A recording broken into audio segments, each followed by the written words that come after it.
3 hours before the wedding, my fiancée said there was no need to pick her up. She had turned around and gotten a marriage license with Ethan Sinclair. I endured the guests' whispers and gossip, but then my fiancée's aunt, Victoria Covington, pushed open the hotel doors. She arrived with the most luxurious wedding fleet, presenting 9,999 roses, and said she had been secretly in love with me for years, that marrying me was her dream. Moved that she had saved me from such humiliation, I nodded and agreed on the spot. In 3 years of marriage, Victoria had 7 miscarriages. We had just managed to get pregnant again. She happily stood on her toes to kiss me, promising she would take excellent care of herself and give birth to the fruit of our love. But at 3 months pregnant, I overheard her talking to her private doctor, President Covington. Just like the previous 7 times, I've put the abortion pills in your milk. I don't understand. You were willing to donate your own egg for Ethan Sinclair, so why are you unwilling to have Mr. Windsor's child? Victoria let out a self-deprecating laugh. Only by producing an heir can I take over the group. Chloe is infertile, so how could I bear to see Ethan suffer in the future? So, the vows of deep affection were nothing but a lie. If that's the case, then I'll just leave. By doing this, you're not only giving up the chance to become the next chairman of the group, but you've also lost 7 of your children with Mr. Windsor. You've had me falsify your niece's medical reports all this time. She still doesn't know the child in her belly is yours and Ethan Sinclair's. When the child is born, it won't be able to call you mother. Is it really worth it? Victoria's expression was a mixture of deep affection and melancholy. So what? Since I couldn't marry Ethan back then, I'll protect his happiness for the rest of his life. No one can ruin it, not even my child with Sincere. The doctor hesitated. But you've already had 7 miscarriages. If you do this again, I'm afraid you might not be able to get pregnant in the future. Mr. Windsor is so looking forward to this child. Victoria pressed her lips together and after a long moment said, It's fine. Having me by his side is enough for him. The veins on the back of my hand, gripping the study doorknob, bulged and trembled uncontrollably. Before Victoria could discover me, I stumbled back to the bedroom in a daze and slid to the floor. I had always thought there was something wrong with my body, that it was my fault Victoria couldn't carry a pregnancy to term, leading to 7 miscarriages in 3 years. And Victoria's mother had made it clear long ago, whether it was her or her granddaughter Chloe, whoever gave birth to the heir first would become the next chairman of the group. To keep me from getting suspicious, she refused to even use contraception. I actually felt guilty, thinking I was the one holding Victoria back. It turned out that all those vows of deep love were nothing but a lie. In her eyes, both I and my dead children were nothing more than obstacles on Ethan Sinclair's path to happiness. Sincere, why are you sitting on the floor? Victoria walked into the bedroom and quickly helped me up, her face full of concern. It's nothing, my stomach just felt a little upset. She rubbed my back soothingly to help me breathe easier. Hubby, you've worked so hard taking care of me lately. Next time you feel unwell, you have to call me. Don't suffer alone. It breaks my heart. I haven't been sleeping well since I got pregnant. The doctor said warm milk helps with sleep. When the baby is born, you'll have to give him a good spanking for me, for not taking pity on his mommy.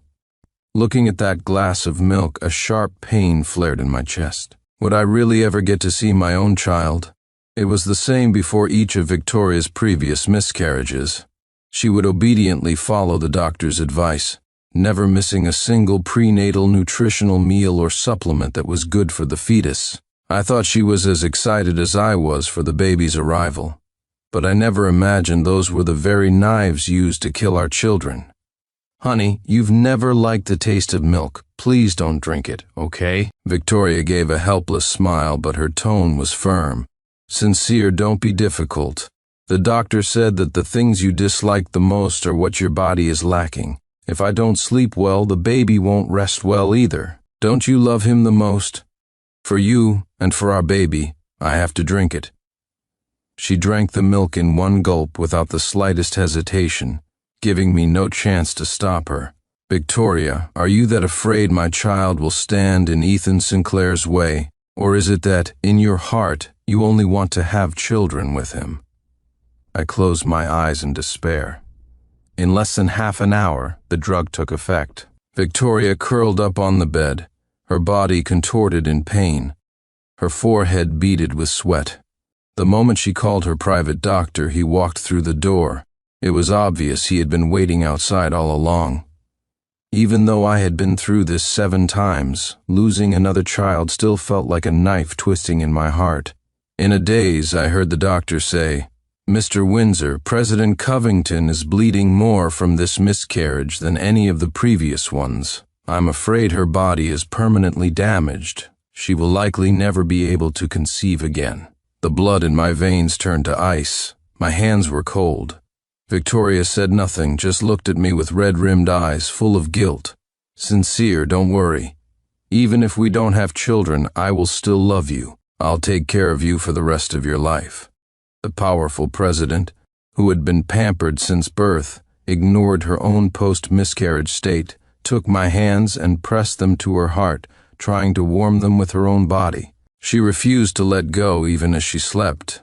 Late at night, a sleeping Victoria murmured in her dreams, "Ethan, don't be afraid. I will definitely help you find happiness." The tears I had held back for so long finally broke free. At our wedding all those years ago, she had also promised to give me happiness, but it was just a lie to pacify me so I wouldn't disturb Ethan Sinclair. I suddenly realized my marriage had been a complete and utter joke. I sent a text to my childhood friend who was abroad. "You mentioned before that you wanted me to travel the world with you. I've made up my mind. I'm flying to France to meet you the day after tomorrow." Putting down my phone, the thought of having just lost another child, murdered by his own mother, made it hard to breathe. I locked myself in the bathroom, replaying every moment of my years with Victoria, as tears streamed down my face. As I stood up, my phone accidentally fell to the floor. When I bent down to pick it up, I noticed something under the sink cabinet, wrapped in layer after layer of expensive silk, cherished with exceptional care. Opening it, I found a thick photo album. It contained every photo of Ethan Sinclair from the age of 15 to his current 28. I had seen an album with the same cover in Victoria's office before, and Victoria had a passion for photography. Although Victoria was Chloe's aunt, she was only a few years older than us. When we were kids, she would often watch Chloe and me fooling around with a cool, detached expression, as if she couldn't be bothered with childish games. Then, when I was 15, Ethan Sinclair took the initiative to become my friend. I didn't think much of it. Seeing he was always alone, I introduced him to Chloe and Victoria. It seems that's when Victoria started joining our activities and took up photography. I thought she had just matured, but it turned out she had met someone she liked. Only a few of the photos in the album were ones I had seen before. Most were of moments I had never even noticed. Ethan's every smile, every frown, every angry pout, even just a simple stretch, Victoria had captured them all with her lens.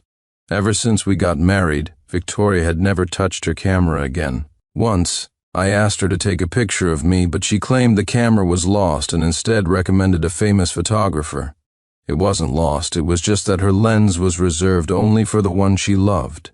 My eyes were dry, I couldn't shed another tear. I silently put the album back. I bought a plane ticket on my phone and drafted a divorce agreement. Since she loved Ethan Sinclair so much, I would grant her wish. The next morning, my eyes were swollen like walnuts. Victoria was heartbroken.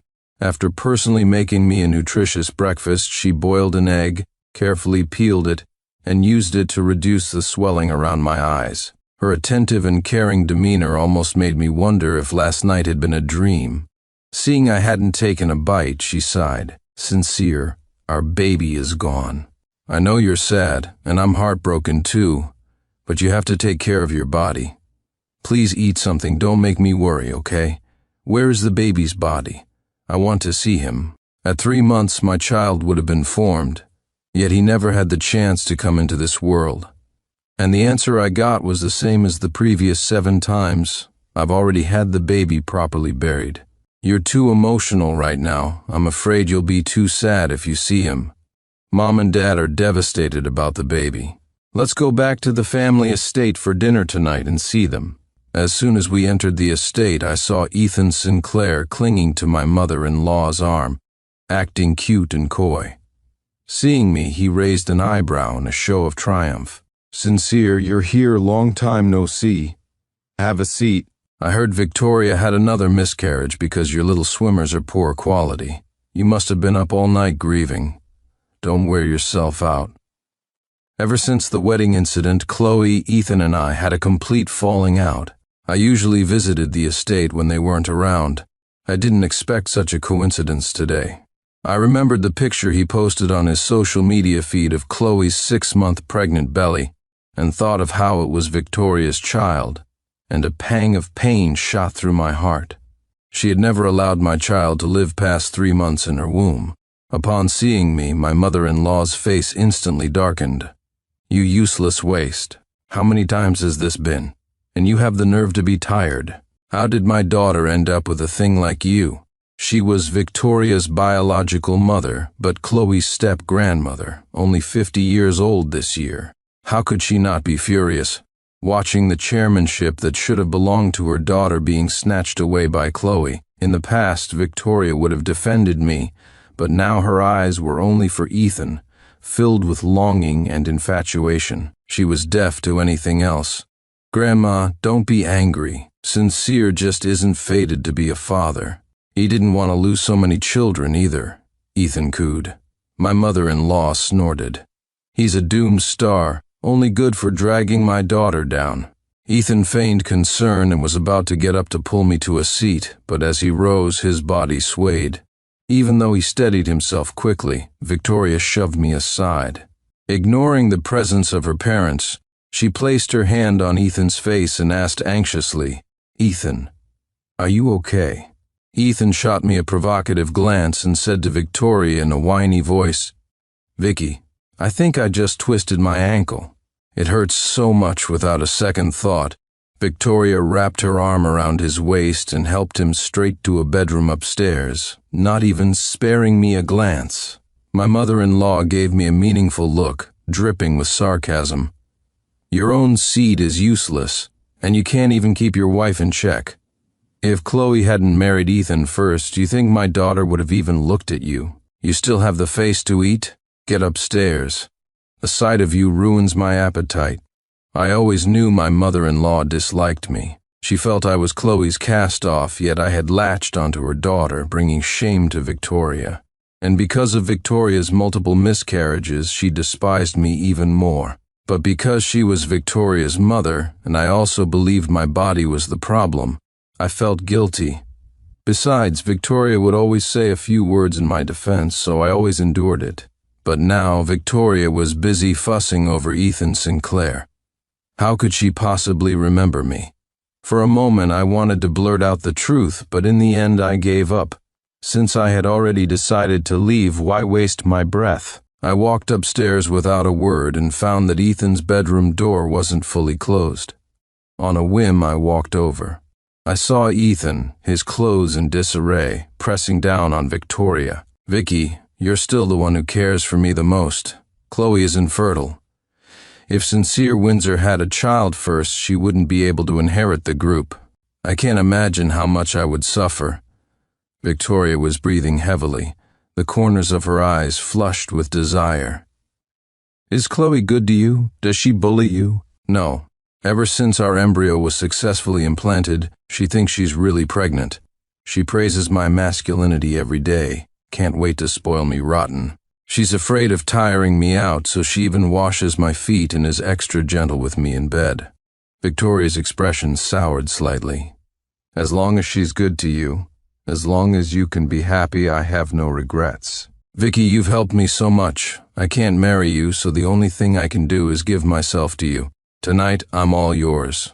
Victoria lost all restraint, actively pressing her lips to his, and the two of them tumbled together wildly. I never knew that the always cool and self-controlled Victoria had such a reckless side. Tears fell as I staggered back to my bedroom. Victoria didn't come back all night. The next day, she looked at me apologetically. Sincere, I wanted to come back and be with you last night, but Mom kept me talking all night. I really couldn't get away. I didn't expose her lie. I turned and went to the door to wait for her. A bucket of slop filled with leftovers was poured over my head. Ethan suddenly appeared in front of me, still holding the empty bucket. Sincere Windsor, was it a good show? Watching Vicky go wild under me? He sneered provocatively. So he had left the door open on purpose. The taste of losing a child isn't pleasant, is it? But you won't have that problem anymore, since Vicky can't have your children ever again. How dare you keep getting Vicky pregnant, trying to steal the position of the chairman's husband from me? Dream on. For me, Vicky not only gave up her right to inherit the group, but also endured the pain of egg retrieval multiple times, just so they could be fertilized by my little swimmers. Even your dead. They all became my supplements. I snapped my head up, my voice trembling. What did you say? What else did you think? Why do you think Vicky told you the baby was buried every time she miscarried and wouldn't let you see it? Of course, it's because I told her eating them would be good for my body. Despair, rage, and disbelief flooded my mind. So that was the reason Victoria wouldn't let me see my children. How could she go to such lengths for Ethan Sinclair? Ethan laughed gloatingly. Don't put on that pitiful face. Who can you blame? Blame yourself for being useless. With a useless father like you, your children only deserve to become my nourishment. I couldn't take it anymore. I raised my hand and swung it at Ethan's face. Slap. The slap didn't land on his face. Victoria pulled Ethan behind her, taking the full force of the blow herself. She pushed me hard, sending me to the ground, and roared, "Sincere Windsor, what are you doing?" Ethan pouted pitifully. "Vicky, I was just trying to comfort Sincere, telling him not to be sad about the baby. But he got jealous that I get to be a father and said I stole his future position as the chairman's husband. He tried to pour the slop on me. I pushed him instinctively. I didn't mean to. I already apologized, but he still tried to hit me, saying he'd make my child a fatherless orphan." Before I could explain, Victoria glared at me, her face grim. "Sincere Windsor, I never knew you were such a vain and materialistic man. It's your own incompetence that you can't protect your child. Why are you taking it out on Ethan and betraying his kindness? Stop coveting things that don't belong to you. Apologize to Ethan now, my incompetence? Ha!" I looked at her face and suddenly felt like I was looking at a stranger. "Victoria, tell me, where did you send the bodies of my dead children?" Victoria frowned. "They were buried, of course. Haven't I already told you that?" Her acting was truly superb. "Victoria, you're right. I shouldn't covet things that aren't mine. Don't worry, I will never oppose Ethan Sinclair again." With that, I turned and left without a moment's hesitation. Watching my retreating back, Victoria felt a sudden panic in her chest. She wanted to call out to me but was held back by Ethan. "Vicky, the slop splashed on me. I think my skin is having an allergic reaction. Can you take me to the hospital?" Victoria hesitated for 2 seconds, but ultimately she didn't follow me. Back home, I gathered everything Victoria had given me over the years and threw it all into a brazier. Just as I took out our marriage certificate, my messaging app chimed. I opened it. "Sincere Windsor, I just pretended to have a skin allergy." And Vicky anxiously summoned the best dermatology professors from all over the country for me. Even if they weren't local, she didn't hesitate to use a helicopter to bring them here. "Aren't you jealous?" I ignored him, watching as the flames consumed our marriage certificate, turning it to ash. I wasn't worried about Victoria seeing this, because I knew she wouldn't be coming back tonight. Sure enough, Victoria called. "Sincere, Ethan is having an allergic reaction and feels terrible. Chloe is abroad for her pregnancy, and as her aunt, I have to help take care of him. Please don't be angry." I thought of the photo Ethan had just sent me. He was rosy-cheeked, eating fruit that Victoria had personally cut for him. He didn't look the least bit uncomfortable. "Yes, I understand. The patient comes first. You should take good care of him." Victoria paused, then said softly, "Sincere, I didn't mean to snap at you today. I know you're emotional because we lost the baby. But Ethan is the father of the Covington family's future heir. You and I can no longer produce an heir for the family. If something happens to Ethan and it affects Chloe's pregnancy, I'm afraid Mom and Dad wouldn't be able to handle it. I found it laughable. Why did she need to make so many excuses? You be good at home. Tomorrow is your birthday. I've booked the best hotel and prepared a surprise for you. I'll be back to pick you up in the morning. By noon the next day, Victoria still hadn't returned. I placed the signed divorce agreement on the table and set a timed send for an audio file, with Victoria as the recipient. After doing all this, I grabbed my luggage and headed to the airport. Just as I arrived, Victoria called again. I'm sorry, Sincere. A few business partners came to the company unexpectedly to discuss next season's clothing collaboration. I really can't get away. I've asked my secretary to pick you up and take you to the hotel. Didn't you always want me to design a suit for you? I've already designed it. When you put it on later, you'll look amazing. Okay, good. Hanging up, my gaze fell on two young women nearby. They were huddled around a phone, looking at photos and saying admiringly, "Oh my God. I can't believe President Covington is not only beautiful but also designed such handsome menswear. I almost want to be a man. You think you could buy it even if you were a man?" All the clothes at this fashion exhibition today were exclusively designed by President Covington for her husband. Every piece is unique, in every style imaginable, using the most expensive fabrics. There must be several hundred pieces. I heard that President Covington didn't want to disturb her husband, so the exhibition isn't open to the public. Your boyfriend is amazing, being a manager at the Covington Group, able to get us these internal photos. Otherwise, we wouldn't get to see this public display of affection. In the picture, Ethan had his arm around Victoria's shoulder, strolling through the magnificent clothes designed especially for him, his smile brazen and wild. The Covington Group was in the fashion industry, and Victoria's design talent was exceptional. I used to playfully ask her to design a suit for me. She always said she was too busy, that she couldn't possibly find the time. But she had designed several hundred pieces for Ethan Sinclair. Recalling how she had just mentioned designing a suit for me as a surprise, her tone seeking praise, I found it deeply ironic. It was time to board.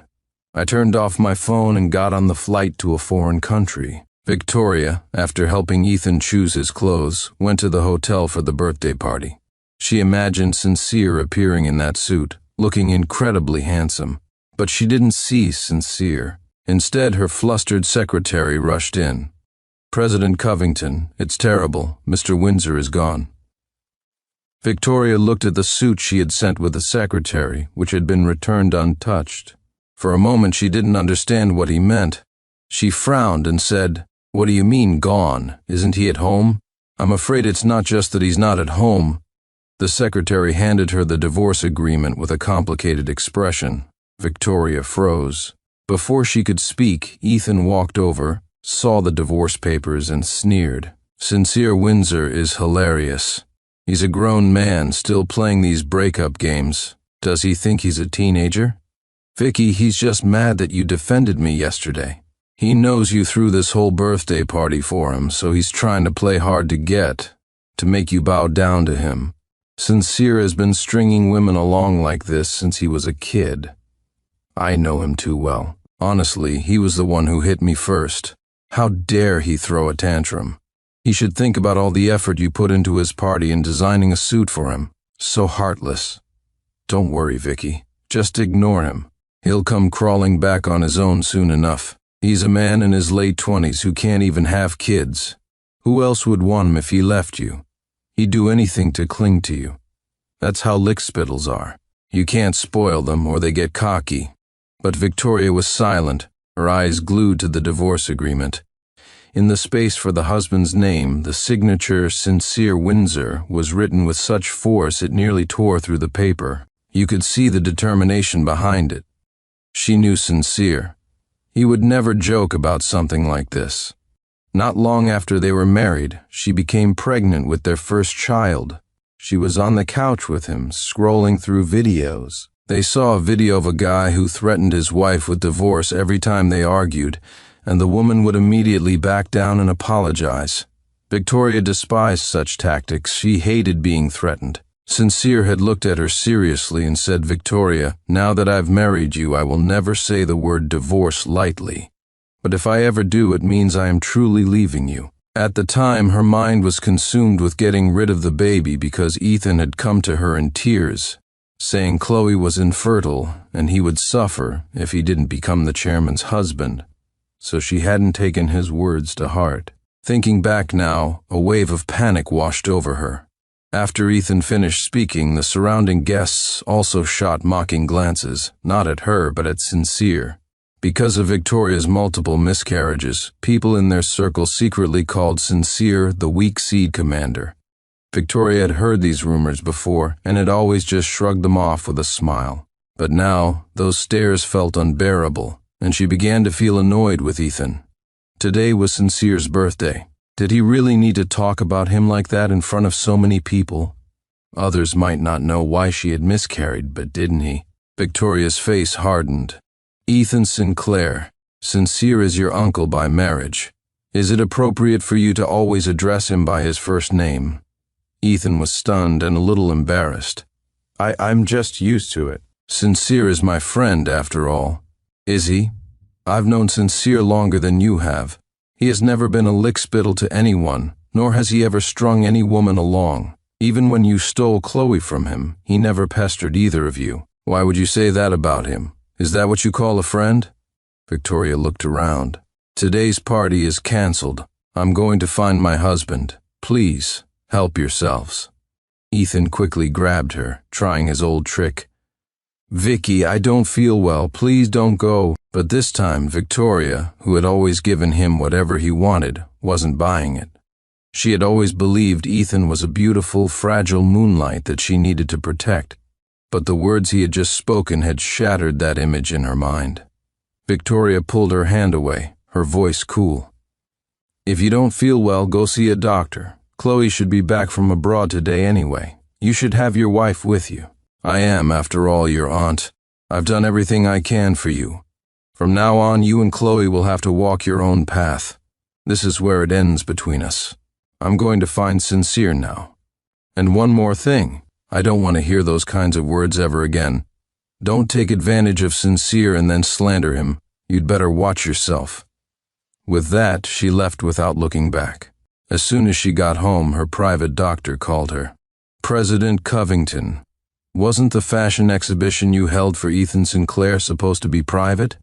How did it get plastered all over the internet? What if Mr. Windsor sees it? He just lost a child. He can't handle that kind of shock." Only then did Victoria realize that someone seeking online traffic had secretly taken photos of her and Ethan and posted them online. So, had Sincere seen them too? A notification popped up in her email. It was the audio file from Sincere. Victoria opened it with a flicker of hope, but after hearing the contents, her face turned deathly pale. So that night, Sincere had known everything. No wonder he had begged her so pitifully not to drink that glass of milk. And what had she done? "Hello, President Covington, are you listening? If you have time, remember to bring Mr. Windsor in for a checkup. He didn't look well the other day. He can't come." "What?" A sob caught in Victoria's throat. "Sincere knows everything. He's gone." By this time, I was already on the other side of the ocean. As soon as I got off the plane, I saw my old friend Felix Young from a distance. After I told him the whole story, Felix was so furious he rolled up his sleeves, ready to fly back and fight Victoria and Ethan to the death. I stopped him. "Forget it. I've left the divorce papers. I don't want anything to do with them ever again." Felix patted my shoulder sympathetically. "It's for the best. Good riddance to that deadbeat dame. Otherwise, you might have ended up dead by her hand without even knowing it. Let her and that lowlife Ethan Sinclair destroy each other. You're handsome, you're talented. Back in college, directors were fighting over your scripts. If it weren't for that scumbag Victoria, you'd be a star screenwriter by now." A wave of bitterness washed over me. Felix and I had both majored in screenwriting and were hailed by our department's professor as the two future stars of the industry. Felix was a staunch bachelor and moved to Australia to pursue his career right after graduation. I had just married Victoria, and she, under the pretext of not wanting me to suffer at a regular job, wouldn't let me work, telling me to just relax at home. From that moment on, I was plunged into the nightmare of losing child after child. Thankfully, I had now crawled out of that nightmare. Felix said he had a project he couldn't handle alone and hoped I would partner with him, offering a 50-50 split. I smiled and nodded. After all, being a screenwriter was my dream. But before that, let's have some fun. We can write a script anywhere. My last script sold for a fortune, So You're With Me Now, and We're Living Large, Traveling the World, was a promise we made to each other in college. And now we could finally fulfill it. While Felix and I were running wild, eating and drinking our way across the globe, Victoria was back home, going crazy looking for me. A workaholic who had never missed a day, she hadn't been to the office in a long time. Chloe was preparing to take over as chairman, desperately trying to impress Mr. Covington Sr.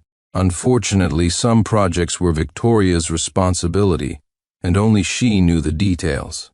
But since she wasn't going to the office or answering her phone, Chloe was left in a very difficult position. After making several poor decisions, Chloe was harshly reprimanded by Mr. Covington Sr., and her appointment as chairman was postponed.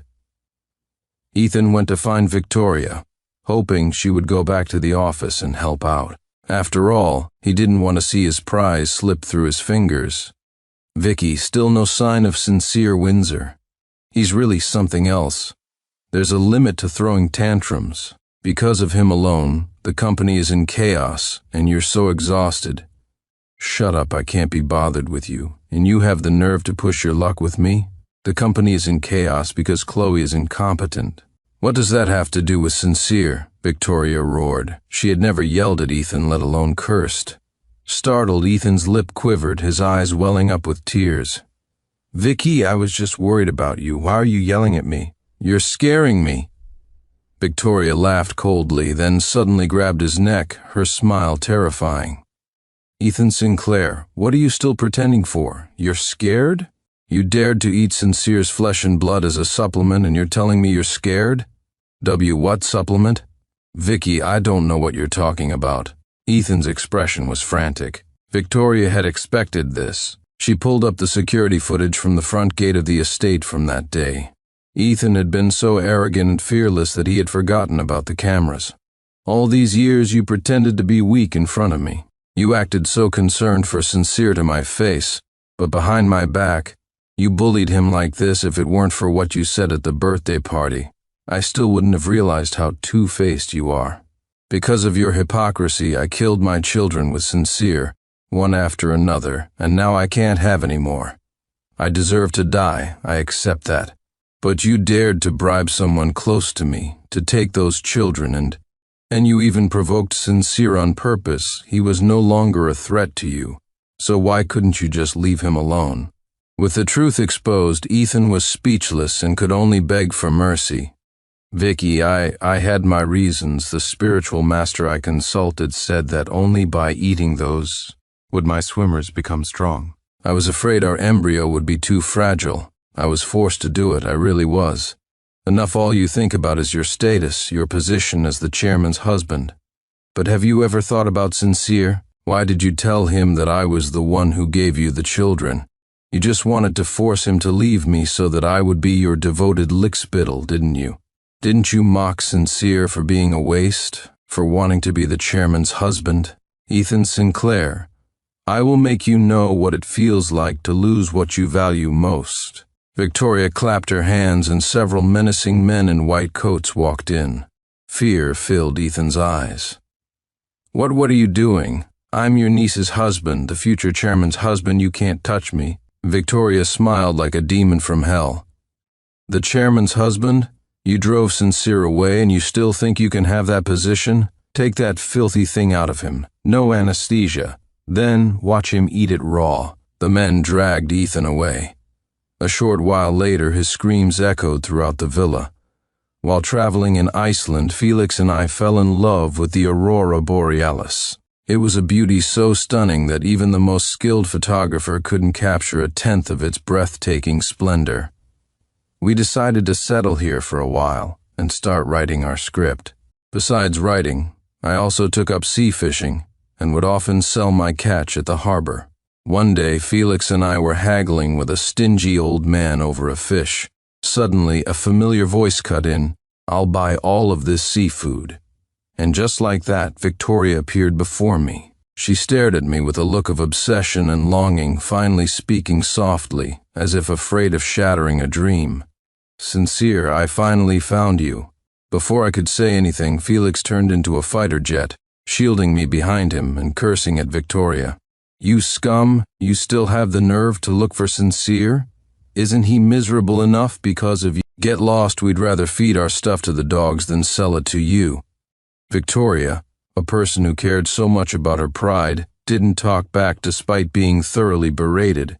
She looked at me with guilt and pleading. "Sincere, I know I'm a monster. I'm the one who wronged you. Can we please talk alone?" I said indifferently, "Victoria, you and I are no longer in a position where we can talk alone. You don't need to apologize to me. Go back." Victoria shook her head stubbornly. "No, Sincere, it took me so long to find you. How can I let you leave my side again? I never signed the divorce agreement, so you are still my husband." Felix was so angry he wanted to rush over and slap her, but I held him back, not wanting him to dirty his hands. I looked at Victoria and laughed mockingly. "So what do you want? For me to go back and continue being your husband? Victoria, I've already lost 8 children, and you can't get pregnant anymore. I can no longer provide supplements for your precious Ethan Sinclair. Your child with him should have been born by now. What are you doing here?" Victoria's face turned pale and she shook her head frantically. "No, Sincere, that's not what I was thinking. The bodies of our children, it wasn't me who gave them to him. He bribed someone close to me to do it, just to provoke you. How could I be so cruel?" I cut her off with a cold laugh. "So, because you weren't the one who handed them over, you're innocent? You can be forgiven? He was the one who stole the bodies, but you were the one who personally killed those children. Don't you think it's ridiculous to say this now?" Victoria's eyes were filled with remorse. "Sincere, I'm sorry. I truly know I was wrong. I've already dealt with Ethan Sinclair and that child. He won't bother us anymore. If you want, I can fight for the chairman position. Sincere, as long as you come back with me, I'll do anything." I looked into her tear-filled eyes and said, word by word, "Then why don't you go die?" "What?" Victoria froze, her eyes wide with disbelief. "Didn't you say you'd do anything? Then go die. Go and pay for my children's lives." For the first time, I saw a look of utter bewilderment on Victoria's face. "Sincere, do you hate me that much?" "Yes. I don't just hate you, I'm disgusted by you. The sight of you makes me physically sick, so get as far away from me as you can, understand?" As if struck by a massive blow, Victoria knelt before me, tears streaming down her face. I looked down at her silently, my heart completely still. "Victoria, when I married you, I truly wanted to spend the rest of my life with you. But you? For Ethan Sinclair, you aborted my children again and again, watching me break down mentally time after time, letting me suffer the ridicule of your mother and outsiders. Even then, I still begged you. I begged you not to drink that glass of milk, but you drank it anyway. I never cared about the title of chairman's husband. Whether you were rich or poor had nothing to do with me. Even the position of your husband. If you had just told me, I would have given it up. I would have taken our child and gone far away, never getting in your way. But you said nothing. You took it upon yourself to strip me of my right to be a father, making me endure the pain of my children's deaths over and over again. Victoria, admit it. In your heart, you never even saw me as a person." Victoria shook her head, crying, "No, it wasn't like that. Victoria, I'm doing very well now. It turns out that without you, I am this free and happy. If you truly want to make it up to me, then sign the divorce agreement, and then never appear before me again for the rest of your life." After saying that, I turned and walked away without another glance. Felix dumped the entire basket of fish and shrimp, with its strong, fishy smell, over Victoria's head and threw the basket at her. "Victoria, if you have any humanity left, let Sincere go. Don't ever bother him again. Victoria knelt there for a long time, letting the people around her point and stare, only staggering away late into the night. The next day, I found a divorce agreement at my door. Victoria had finally signed it. A few days later, a huge sum of money, amounting to several $100 million, suddenly appeared in my bank account. Felix ran over to me, holding his phone, completely shocked. Several explosive headlines jumped into view. Ethan S., the missing son-in-law of the Covington Group chairman. Body found in the basement of his wife's aunt's home. The state of the body was gruesome, and his stomach was found to contain preliminary judgment. Covington Group President Victoria C. turns herself in, confesses to the murder of Ethan S. in the first trial. Victoria C. is sentenced to death. Her parents collapsed at home and have been sent to XXX hospital for treatment. Chloe C., who suffered a mysterious miscarriage a year ago, has now recovered and officially taken over as chairman of the Covington Group. Covington Group stock has plummeted, with estimated losses. Felix was dumbfounded, stammering, "Is Victoria insane?" I stared at my account balance and said nothing for a long time. In the end, I kept the money and established a children's aid foundation. I guess it's a way to earn good karma for my children, hoping they'll be born into good families in their next lives. The script was completed smoothly, and Felix and I both made a fortune. We were at home drinking to celebrate. In a drunken haze, he asked me, "Victoria is dead. Are you sad?" Through my blurry, drunken eyes, for a fleeting moment, I seemed to see the day Victoria and I took our marriage license photo. Our heads were resting against each other, full of beautiful hopes for the future. I blinked, and it was just a drunken illusion. I shook my head, a drunken laugh escaping me. The past is hard to recall. It's better to let it go. The end.